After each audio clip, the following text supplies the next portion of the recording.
말씀의 제목 함께 읽어봅시다. 시작. 하나님의 손길 찾기.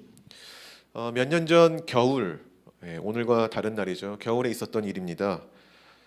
저희 가정이 지금쯤 말고 그 이전에 신현동 집에 살았을 때, 그때는 이제 둘 다 일을 했기 때문에 아침마다 같이 출근을 이렇게 했었어요.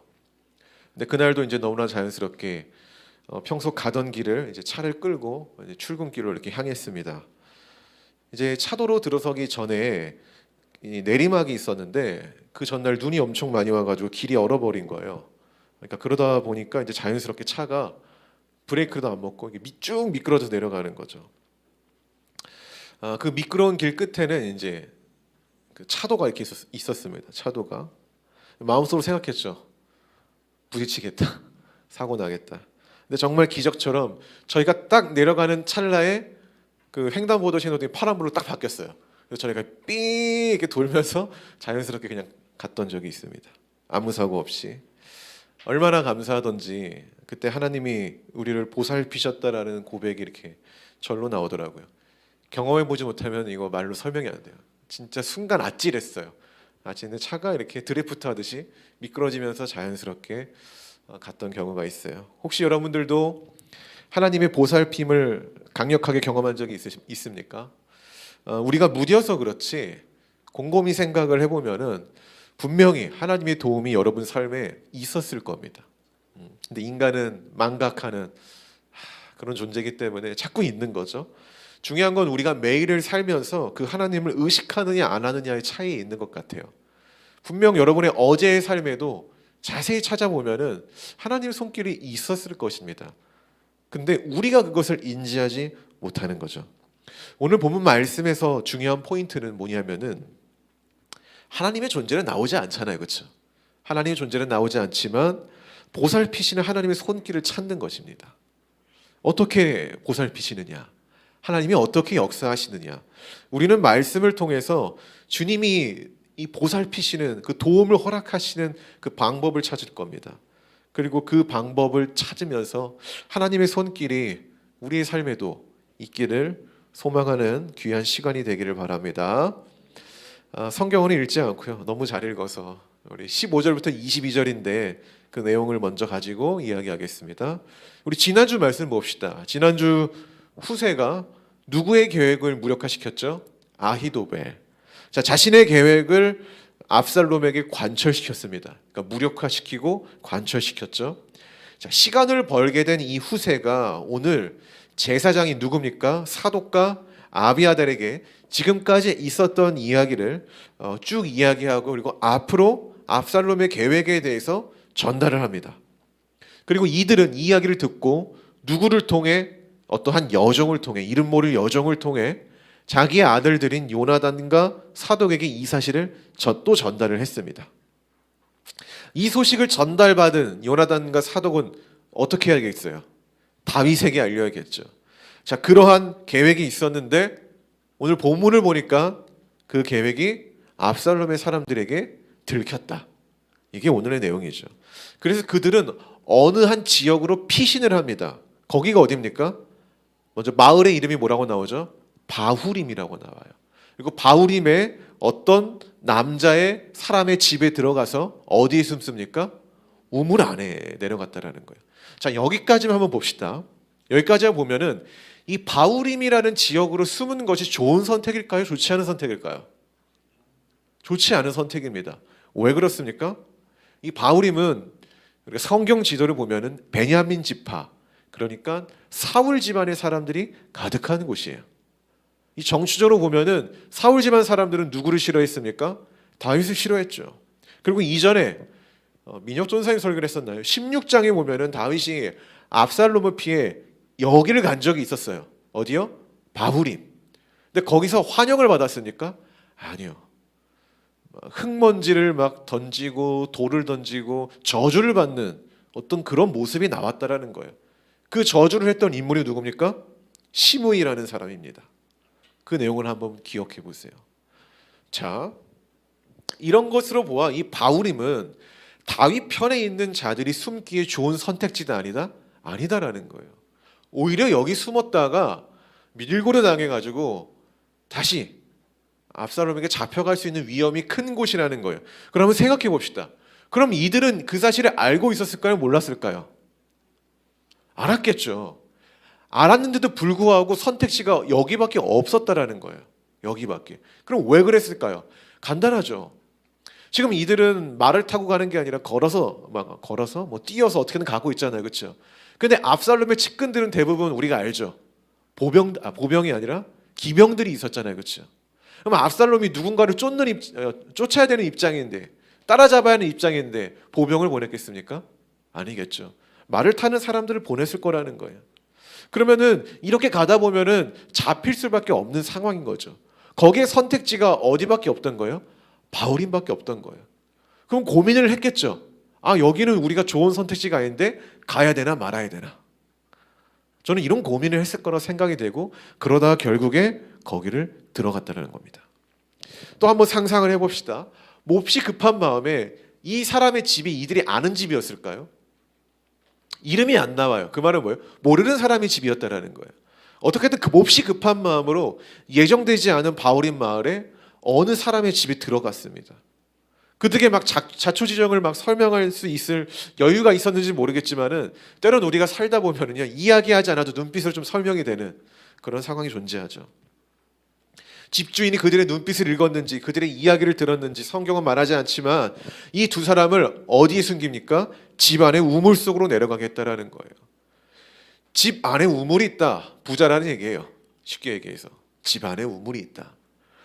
어쨌든 거기에 내려갔습니다. 우물 안에 있던 그 두 사람은 어떤 마음이었을까요? 물론 겉으로 보면은 이 여인이, 이 집안의 사람들이 그 우물 위를 뭔가를 펼쳐서 어떤 곡식으로 이렇게 위장을 하는 어떤 모습을 보여줘요. 그것만 보면 우리에게 뭔가 호의를 베푸는 것 같아요. 그러나 장담할 수 있습니까? 저는 우물 속에서 이들이 무슨 생각을 했을까요? 저는 이런 생각도 해봤을 것 같아요. 혹시 우리가 도망가지 못하게, 우물 밑엔 도망갈 곳이 없잖아요. 도망가지 못하게 여기에 호의를 베풀어서 숨겨놓은 다음에 저 사람들이 오면 밀고 하는 거 아니야? 이런 의심, 어떤 이런 불안감, 어떤 그런 것들이 있지 않겠습니까? 여러분이 만약에 이런 상황이라면 어떡하겠습니까? 어쩔 수 없는 상황에 갈 수 있는 곳이 이곳밖에 없어요.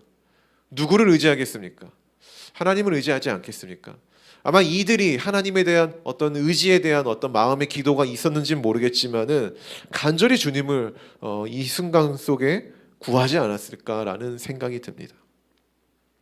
여인이 압살롬의 종들에게 전하는 화이트 거짓말, 아, 여기 없다 라는 말을 듣기 전까지는 엄청난 불안감에 있었을 거라는 거예요. 사람이 언제 간절해질까요, 여러분? 우리가 언제 간절해집니까? 그거는 불확실한 불안감이 내 삶에 가득할 때예요. 여러분 언제 기도하십니까? 늘 이야기하잖아요. 우리는 평화가 있을 때 기도하는 게 아닙니다. 뭔가 불안하고 불확실한 것들이 내 삶에 가득할 때 간절해지는 거예요. 또 반대로 사람이 언제 믿음이 강해질까요?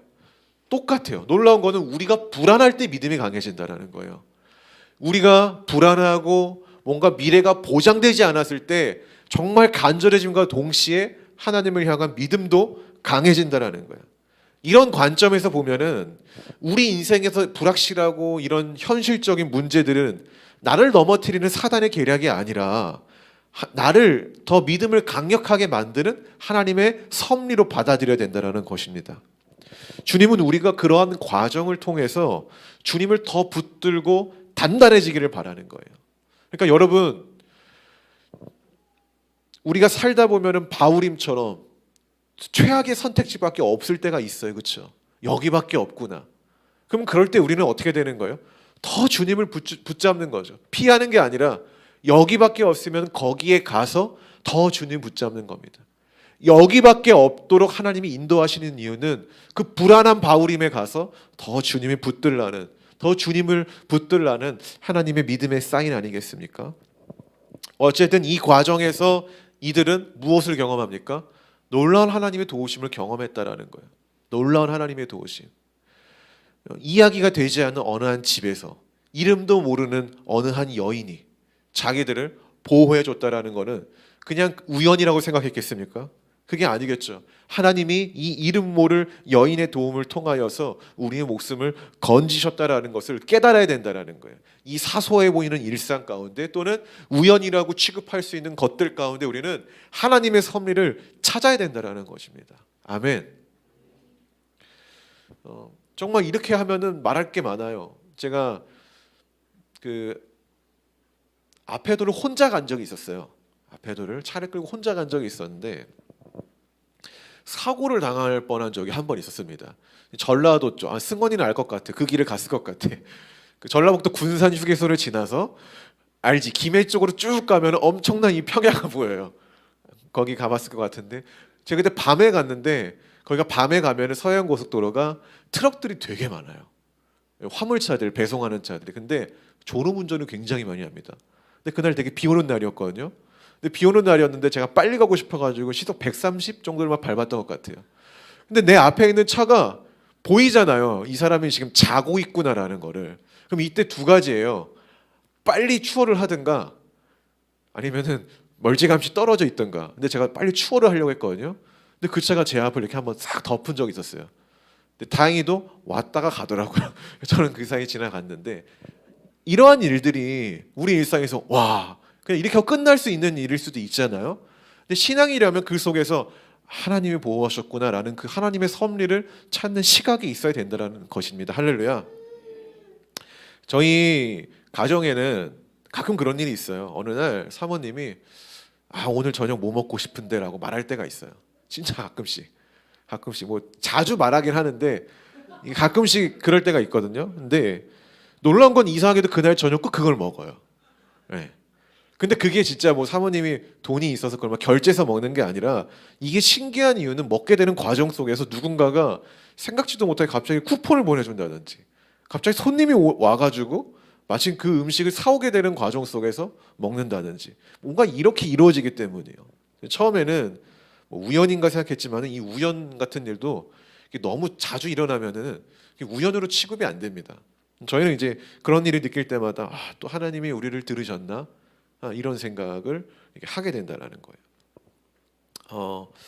별거 아닌 것 같지만은 우리는 이 별거 아닌 것 같은 소소함에서 함께 하신 하나님을 바라봐야 합니다. 그리고 이런 일이 생기면은요 안 그리 행복해요. 그 하나님을 찾으면은 그 하나님을 찾으면은 되게 행복하고 뭔가 내가 혼자가 아닌 것 같고 그리고 좀 더 앞으로 살아가는 데 있어서 더 힘차게 살아갈 것 같은 그런 마음이 든다라는 거죠. 이 한국 교회나 일반 신앙인들이 갖고 있는 경향이 있어요. 그건 뭐냐면은 극적인 상황 속에서 함께 하시는 하나님의 존재를 크게 보는 경향이에요. 크게 보는 경향. 저 아까처럼 서론에서 차가 미끄러졌는데 갑자기 파란불.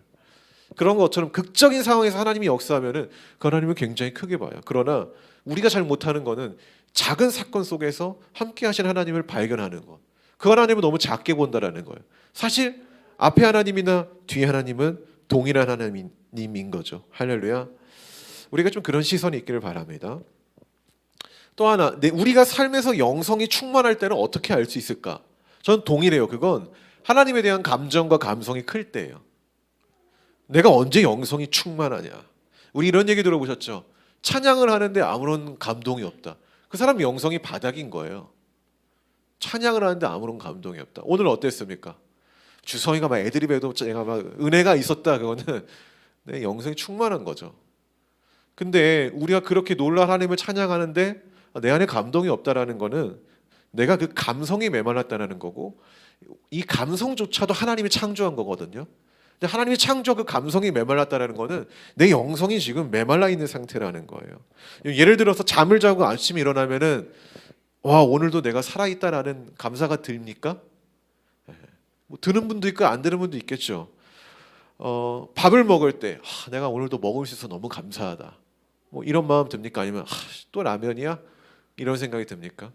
전자라면 굉장히 영성이 충만한 거고 후자라면은 내 삶에 대해서 별로 그 충만함을 내가 느끼지 못하는 상태인 거죠. 하나님에 대한 감사, 이 찬양에 대한 감동이 있는 것, 그것이 그 사람의 영성이 충만한 상태를 바라본 하나의 척도일 겁니다. 우리가 그랬으면 좋겠습니다. 그리고 오늘 하나님이 함께 하시는 독특한 방법이 있어요.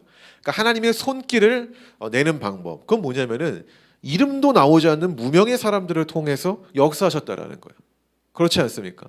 이름도 안 나와요. 제가 볼 때 굉장히 부자인데 이름도 안 나와요. 성경 속에서 하나님은요, 이름 있는 자보다 이름 없는 사람을 더 많이 사용하십니다. 실제로. 이름 있는 사람들을 통해서 이야기하는 거는 하나님이 드러내기 위해서 이름 있는 자들이 나온 거지, 이름 있는 자들이 막 유능하고 뛰어나서 나오는 게 아니에요. 그렇지 않습니까? 우리가 뭐 옛날에 민혁 전사님이 역설을 한 적이 있죠. 성경 속 인물을 만만하게 보지 말라. 알고 보면은 대단한 사람이다. 라고 말을 했죠. 그러나 대단한 사람과의 동시에 결점이 큰 사람들이 많아요. 다윗 결점이 있잖아요. 그렇죠? 사울 그렇게 결점이 많은데도 하나님은 한순간에 사울을 사용하셨어요. 그렇지 않습니까? 모세 아무런 힘도 없는 노인이잖아요. 사실은 어떠한 에너지도 갖고 있지 않은 그런 사람. 성경은 늘 그런 사람들을 통해서 사용한다라는 거죠. 저는 그것이 그리스도인을 보살피는 하나님의 방법이라고 생각합니다. 무명의 사람을 통해 역사하시는 그 하나님. 우리 교회 재정을 세세히 보면은 가끔 무명의 이름으로 수십만 원의 헌금이 들어올 때가 있습니다. 제가 아무리 찾아보려고 해도 누군지 모르겠어요. 분명히 저를 아는 사람이겠죠. 찾을 수가 없어요. 근데 중요한 거는 무명의 이름으로 헌금으로 들어오는 시기예요. 그 시기가 대부분 교회가 어려울 때예요. 교회가 어려울 때, 어려움이 예상되는 달에 그런 감사가 생긴다라는 거예요. 그때마다 저는 그런 생각이 들어요. 하나님이 또 보살피고 있구나. 하나님이 보살피고 있구나. 우리가 그런 것을 당연하게 여기면 안 되고, 그런 사건 속에서 하나님을 발견해야 되고 하나님의 뜻을 찾고 그 하나님의 손길에 우리가 감사할 줄 알아야 된다는 거죠. 오늘 이름 모를 이 여인을 통해서 도움을 얻은 요나단과 사독도 이 도움을 당연하게 여겨서는 안 된다는 거예요. 그 사건 속에서 하나님이 이 일 가운데 함께하고 있구나. 하나님이 아직 다윗 왕과 함께하는구나라는 것을 인지해야 된다는 거죠. 자, 그렇게 하나님의 도움을 얻게 된 요나단과 사독은 즉시 누구에게 갑니까? 다윗에게 갔고 이 모든 상황을 전달했다라는 거예요. 자, 우리 그 다음 내용 봅시다. 마지막입니다. 23절에서 29절 내용인데요. 이 장면에서도 하나님이 도우시는 그 방식에 대해서 기록을 하고 있어요. 자, 먼저 내용을 봅시다. 자, 첫 번째 내용은 뭐예요? 아히도벨이 어떤 선택을 합니까? 스스로 목숨을 끊어요. 유대인들은 목숨을 끊는 것에 대해서 어떤 사고가 좀 없었던 것 같아요. 간혹가다 그런 내용들이 있으니까. 무엇이 그를 죽게 만들었을까? 우리가 이 내용에서 생각해야 될 것은 무엇이 이 야심 찼잖아요. 아히도벨이 압살롬 편에서 어떻게든 이걸 승리를 이끌려고 그런 야심찬 목표를 가지고 있는 사람, 목적을 가지고 있는 사람이 죽음을 선택하게 만들었을까? 무엇 때문에? 성경은 자기 계략이 시행되지 못함을 보고 고향으로 돌아가 스스로 죽음을 맞이했다고 합니다만, 우리가 그 내용을 조금 더 깊이 생각해 보자라는 거예요. 혹시 압살롬에게 남은 인생을 걸어보려고 했는데 그 무능함에 허망함을 느꼈던 건 아닐까요? 그와 더불어서 아히도벨이 생명을 포기한 이유는 뭘까? 제가 지난주에도 말했던 것 같은데, 압살롬이 아히도벨의 이 계획을 따르지 않는 것은 그의 욕심과 더불어서 사실은 누가 하신 일이다? 하나님이 하신 일이다. 하나님이 어떻게 했다? 좌절시켰다라고 이야기를 하죠. 근데 그 전에 한 가지 더 사건이 있었어요. 그건 뭐냐면은 15장 31절에 다윗이 하나님께 이런 기도를 드렸습니다. 주님, 부디 아히도벨의 계획이 어리석은 것이 되게 하여 주십시오. 라는 기도를 먼저 했다라는 거예요. 그 다음에 하나님이 진짜로 아히도벨의 계획을 어떻게 합니까? 무산시키죠. 이런 것들에 대한 어떤 허망함이었을까요? 이 모든 것이 사실은 하나님의 섭리 가운데 진행되고 있었는데 아히도벨은요, 그 하나님을 바라보는 의식이 없었다라는 거예요. 아히도벨은 그냥 자기에게만 일어나는 불행인가 그렇게 생각했을 뿐이라는 거죠. 이런 생각을 해봅시다. 만약 아히도벨이 이런 절망과 이런 실패들이 다 하나님이 주관하신 거라는 것을 바라보는 의식과 시각이 있었더라면은 과연 오늘날 죽음을 선택했을까요? 과연 오늘날 이 죽음을 선택했을까요? 저는 그러지 않았을 것 같아요. 다시 하나님께 자신의 인생을 맡기고자 하지 않았겠습니까? 뭔가 하나님 앞에서 나의 선택이 잘못됐다라는 것을 돌이키면서 다시 한번 그 하나님을 의지하려고 하지 않았을까요? 근데 이게 저는 그런 것 같아요. 이 내 인생을 누군가가 조율하고 계신다라는 것을 믿는 자들은 내 삶에 실패가 와도 그 포기하지 않는다라는 거예요. 그 인생을 다시 한번 일어나려고 하는 거죠. 근데 아이도벨에게는 그 의식이 없었다라는 거예요. 그 의식이. 저는 그런 관점에서 이 신앙이 인간에게 진짜 유익하다고 저는 생각합니다. 신앙은 인간에게 정말로 유익하다. 물론 신앙이라는 게 우리의 구원과도 관련이 있어요. 그렇죠?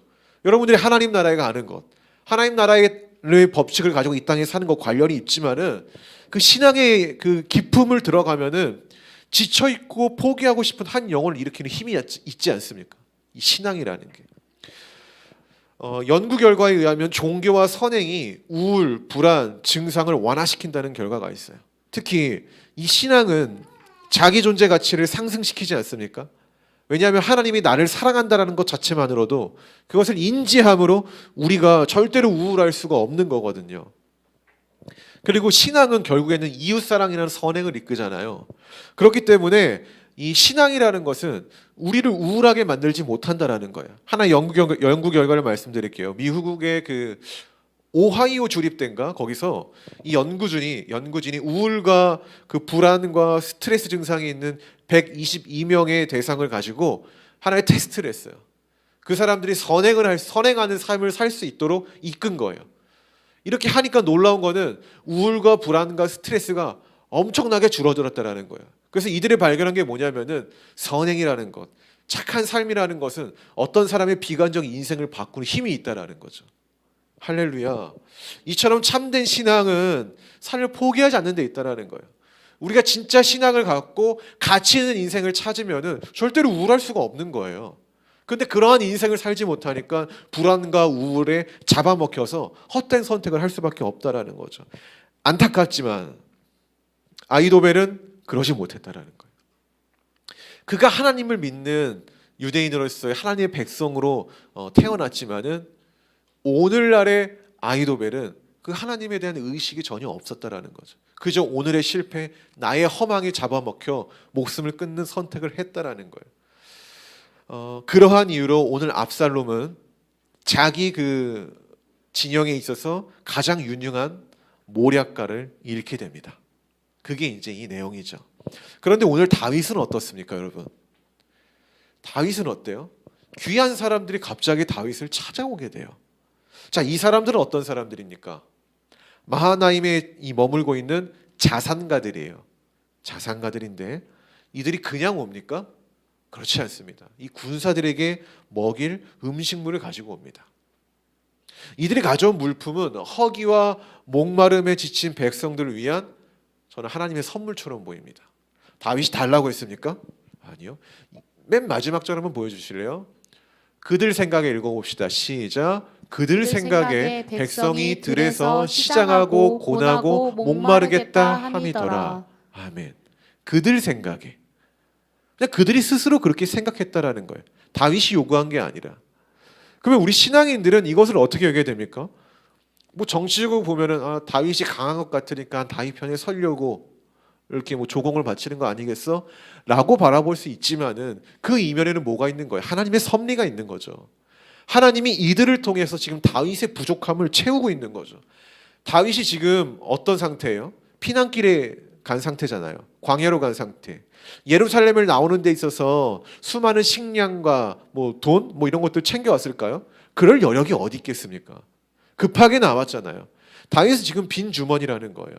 근데 놀라운 거는 다윗이 어떻게든 죄를 지었지만은 하나님의 뜻에 살려고 노력하고 애를 쓰니까 하나님이 또 그의 어떤 삶에 이렇게 채워주시는 모습을 보인다라는 거예요. 여러분, 언제 싸움을 해야 할지 모르는 다윗에게 지금 이들의 존재, 이들이 가져온 물품은 다윗이 어떻게 여겼겠습니까? 역시 나야. 이런 마음이 아니라 하나님이 나와 함께 한다는 사실을 다시 한번 깨닫게 되고 인지하게 되는 그런 사건 아니겠습니까? 놀라운 거는 왕궁에 있을 때는 다윗이 가장 높은 자리에 있을 때는 이런 것을 찾지 못했는데 가장 낮은 자리인 광야라는 곳을 가다 보니까 이런 것들이 또 일어나기 시작했다라는 거죠. 역시 광야는 어떤 곳이에요? 하나님의 보살핌이 함께하는 장소라는 겁니다. 압살롬에게는 지금 중요한 사람이 떠났습니다. 그렇죠? 제가 볼 때 압살롬에게 가장 중요한 사람은 아히도벨이었어요. 굉장히 유능하고 압살롬의 그 계획을 실현시킬 수 있는 능력을 가진 사람. 그러나 그 사람은 떠났고 다윗에게는 점점 사람들이 늘어나고 있습니다. 중요한 사람들이. 자기가 요청하지 않았고 어떤 것을 주겠다고 딜을 한 것도 없는데 그들이 스스로 하나님이 역사하신 거죠. 하나님이 함께 하시는 사람에게는 이처럼 보이지 않는 또는 보이는 하나님의 도움이 분명히 있다는 거예요. 그런데 중요한 건 뭐예요? 우리가 그것을 못 찾는 거죠. 그것을 찾는 게 중요한 거예요.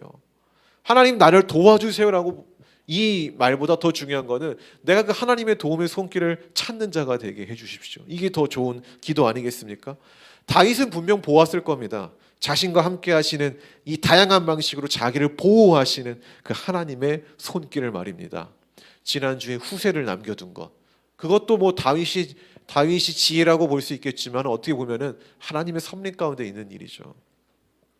저는 우리가 매일의 삶에서 하나님의 손길을 발견하는 연습을 해야 된다고 믿습니다. 스티븐 킹이라는 미국의 유명한 소설가가 있습니다.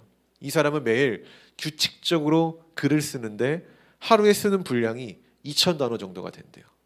2,000단어. 이거 어마어마한 거예요. 제가 오늘 설교가 1,800단어밖에 안 돼요. 근데 일주일을 써요. 근데 스티븐 킹은 하루에 2,000단어를 쓴대요. 하루에 2,000단어. 한 달이면은요 18,000개의 단어로 책 한 권의 분량을 쓴다고 합니다. 이 바쁜 창작의 시간 속에 1년에 7, 80권의 소설책을 읽는다고 해요. 그러니까 다른 사람들의 책을 읽으면서 또 영감을 얻는 거죠. 그렇게 열심히 사는 사람이 이런 말을 남겼습니다. 소설가는 이야기를 찾는 사람이니까 이야기는 화석이나 유물처럼 땅속 깊은 곳에 묻혀 있는데 우리는 고고학자처럼 매일매일 정성스럽게 캐내는 발굴 작업이다라는 거예요. 이 말을 우리 신앙에 적용을 하면은 우리도 매일매일 하나님을 발견해야 됩니다. 그분이 나의 인생 속에 성경 속에 그리고 세상이 숨겨놓은 그 진리들을 그 이야기를 캐내야 된다라는 거예요. 우리도 또 하나의 고고학자 같은 마음으로 정성스럽게 내 삶 가운데 숨겨놓으신 그 하나님의 보물 같은 것들을 캐내는 자들이 되어야 된다는 거예요. 그렇게 주어진 하루하루에서 하나님이 남기신 조각을 발견하고 그 신앙을 내가 흡수하는 거죠. 이러한 열정이 있어야 된다는 거예요. 이러한 열정이. 그럴 때 신앙의 눈으로 세상을 바라보는 시각이 생기는 겁니다. 이런 연습을 할 때 자꾸 소소한 것에서 소소하고 뭔가 이 불편스러운 것만 발견하는 게 아니라 그 불편스러움 가운데서도 하나님이 이 불편함을 주시는 이유 그것들을 바라보는 시각이 생기는 거라는 거예요. 소설가들은 별거 아닌 것 같은 사건에서 엄청난 이야기를 찾아낸대요. 엄청난 이야기를. 우리도 별것 아닌 것 같은 또는 우연 같아 보이는 일 속에서 하나님의 손길을 찾아낼 줄 알아야 합니다. 그런 영적 감성이 우리 모두에게 있기를 소망합니다. 말씀의 결론을 맺겠습니다. 어느 책에서 이런 글을 보았습니다. 우리는 계절의 변화에도 꽃의 출현에도 무덤덤한 인간이 되어서는 안 된다. 이게 신앙과 무슨 관련이 있을까 싶지만 신앙은요, 우리의 믿음은 교육과 성경과 기도에만 있는 게 아니에요. 우리의 믿음은 지성이 전부가 아닙니다. 물론 지성이 크지만은 인간에게 그거 그냥 클 뿐 전부라는 얘기는 아니에요. 큰 것과 전부는 다른 거예요. 하나님이 느끼는 감성이 있어야 된다는 거예요. 여러분 왜 계절의 변화에도 꽃의 출현에도 무덤덤한 인간이 영성이 좋지 않은 인간일까요? 왜 그렇겠습니까? 감성이 메말라 있으니까. 이 세상은 뭐예요? 하나님이 창조한 거죠. 하나님이 창조한 질서 가운데 지금 변화가 일어나고 있는데 그 변화를 감지하지 못하는 거예요. 그 변화를 감지하는 감성이 내 안에 없다라는 거예요. 그러면 그것은 영성이 아닙니다. 창조하신 하나님을 우리가 느끼지 못한다면 우리의 영성은 메말라 있는 거예요. 이처럼 오늘의 삶에서 하나님의 손길을 느끼지 못한다면 우리의 영성은 위험한 것입니다. 반대로 얘기해 볼까요? 또 반대가 아니라 또 다른 걸로 이야기해 볼까요? 타인의 아픔에 공감을 하지 못하면 그것도 내 신앙이 아픈 상태예요. 타인이 아픈 게 아니라 내가 아픈 거라고요. 그럼 우리가 어떻게 이러한 감성들, 신앙의 감성들, 이런 영성을 살릴 수 있을까요? 아까 말한 것처럼 가장 좋은 거는요, 여러분들의 그 삶 가운데 소소한 것 가운데 늘 함께 하시는 그 하나님을 계속 발굴해내는 거예요. 계속 오늘은 어떤 하나님이 나와 함께했지? 아, 그때는 어떤 하나님이 나와 함께했지? 그것을 계속 의식하고 살아가는 거죠. 그리고 과거에만 머무는 게 아니라 내일 또 역사하실 하나님을 우리가 찾는 것. 아, 그때 주님이 나를 도우셨지, 그때 주님이 나와 함께 하시지라는 그런 영성을 막 꺼내는 거예요. 우리가 발굴해야 된다라는 거예요. 여러분 잘 생각해 보시면 하나님은 여러분이 신앙생활을 하면서 여러분의 그 과거 가운데, 추억 가운데, 여러분 마음 가운데 하나님의 수많은 기억의 조각들을 넣으셨다고요. 근데 여러분들이 세상을 살면서 수많은 때들, 찌꺼기들, 세상에 이런 것들이 그것을 다 가려가지고 그걸 찾지 않는 거잖아요. 근데 어느 날 좀 시간을 내어서 나 스스로를 돌아보시고 내 마음을 한번 발굴해 보시라는 거예요. 하나님 무엇을 숨겨 놓으셨는가? 하나님 무엇을 찾으셨는가? 제가 이런 이야기를 왜 하냐면은, 제가 이렇게 설교를 쓸 때마다 책을 많이 의존을 하지만은 그 책을 보면은요, 물론 내용은 좋지만은 내 마음 가운데 막 크게 와닿지 않을 때가 많아요. 그럴 때 보면은 설교를 쓰고도 다 쉬울 때가 많아요.